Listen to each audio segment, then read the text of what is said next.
Evo, zmaga, 86-84, ona stara floskula, zmagi se ne gleda v zobe, ne. Prvi polčas, govorimo o tekmi Slovenija-Češka, da smo si na jasnem, kvalifikacijska tekma za svetovno prvenstvo. Glede na to, da smo premagali Čehe za 40 točk v Kopru 2 dni nazaj, so mogoče nekateri igralci, malo manj izkušeni, ali pa celotna reprezentanca, kakorkoli mislili, da bo šlo podobno enostavno na Češkem. Čeprav izjave so bile drugačne, ampak vemo, eno so izjave, eno pa potem dejanski potek srečanja na tekmi, pristop in tako naprej. Zdaj, kaj se spomnim iz prvih 10 minut v Kopru, to je bilo agresivno. Prvo, Kroflič je bil izredno agresiven na najbolj nevarnem Kislingu, pa tudi, če ni bil Kisling, nema veze. V glavnem, na najbolj nevarnem igralcu je bil od samega začetka agresiven, potem 2 favla, takoj ga je menjal Smrekar, ista zgodba. Agresivnost, agresivnost, agresivnost. In smo že do polčasa naredili neko razliko, potem smo jih razbili za 40 pik. Najmanj to bi pričakoval danes, ampak se je zgodilo, da smo zaostali 19 točk v prvem polčasu. O tem bomo danes malo razglabljal. Če ste tukaj prvič oziroma vnovič, lepo povabljeni, da se naročite na moj kanal Greg Skort za podobne analize, highlightse in tako naprej. No. Glavnem v košarki teče beseda na mojem kanalu, predvsem kar se slovenske košarke tiče, pa tudi nekaj NBA, vse najdejo. Ne? V glavnem, saj nisem hotel nekaj preveč izgubljati besed, ampak vedno znova me zmoti, kako mi začnemo določene tekme, ko se zdijo na oko, da jih moramo enostavno dobiti. Zdaj, ali je to pritisk rezultata, ali gre za neizkušenost, ne vem. V drugem polčasu, se pravi iz mislim, da sem rekel 19, v bistvu minus 18, potem druga zgodba.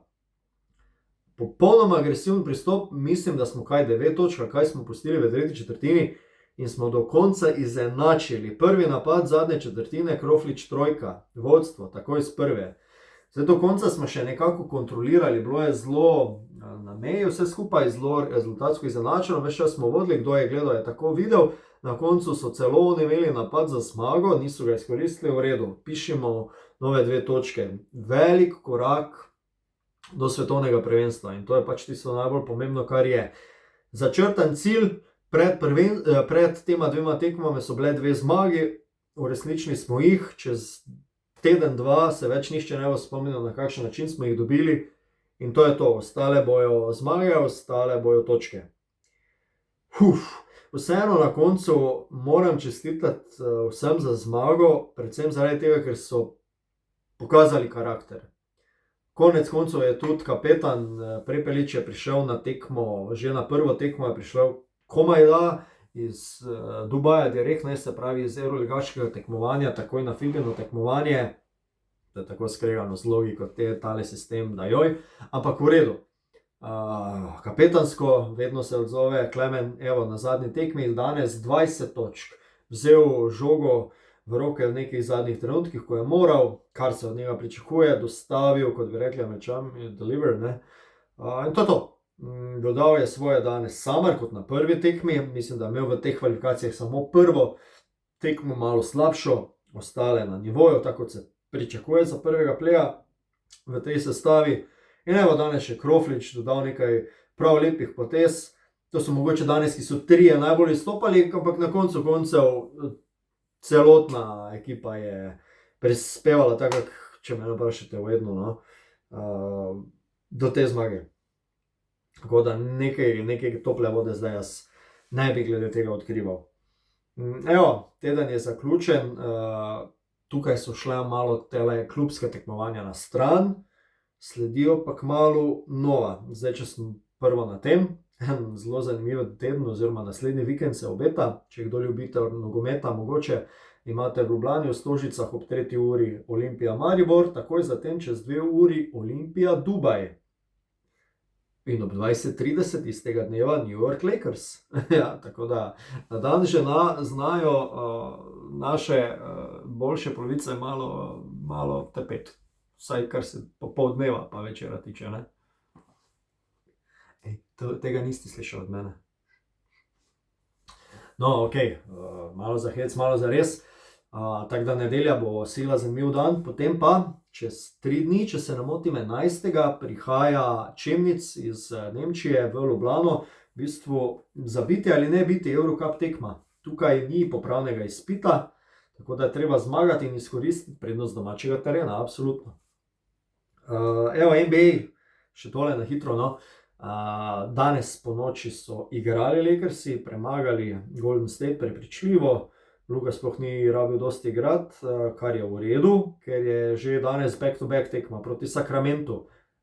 Na papiru in v teoriji enostavna pozicija, ne, štartna. Bomo pa videli, kaj bo to pomenilo na koncu. Ne, ker glih tiste, ko najbolj podcenjuješ, pol lahko malo se zakačiš. Ne, tako je bilo to mogoče celo danes, ne, na tekmi Slovenije Češke. Ne vem. Tako da ja.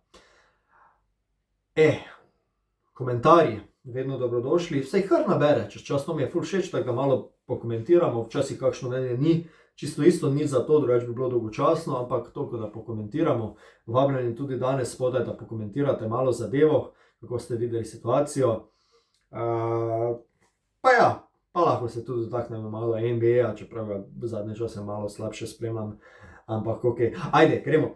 A ste videli situacijo? Lu Dort, Nikola Jokić, ne? Zdaj za Luja Dorta takšne situacije niso nekaj novega, ne? Že z Dončićem je imel nešteto takšnih situacij, ampak po mojem mnenju bi to mogla liga sankcionirati. Zato, ker tole ni imelo dobene zveze s košarko, čista prljava igra, vse imaš delavce, pa imaš take prljave igralce v vsaki ekipi, ki imajo neke posebne naloge, da malo sprovocirajo nasprotnika, vse to v nekih mejah normalne, meni ponovno normalna zadeva. Zdaj tam ti grdo si spotaknil Jokića, enkrat si prej Dončića, da ti nekoga poškoduješ, ala Ron Artest, nekoč, mislim, to pa ni, ne, to pa malo meji na pretiravanje, ne. Tako da zelo dober komentar na koncu, če se mene vpraša Jokića, unnecessary move and necessary after move. Se pravi, od Dorta popolnoma nepotrebna zadeva, poteza in pa potrebna poteza oziroma odziv Jokića, ne. Ker dejansko se tu moraš malo postaviti po robu, pa ti povedati, kdo si v bistvu, če slučajno Dort ne ve, kdo je, ali pa da poveš fantu, hej, malo si šel preko meje, nisem jaz Kareden, ne, ki je preko luže priplaval, ne, ampak priletel. To bilo zdaj malo zgrešeno, ampak se mislim, da veste, kaj sem mislil.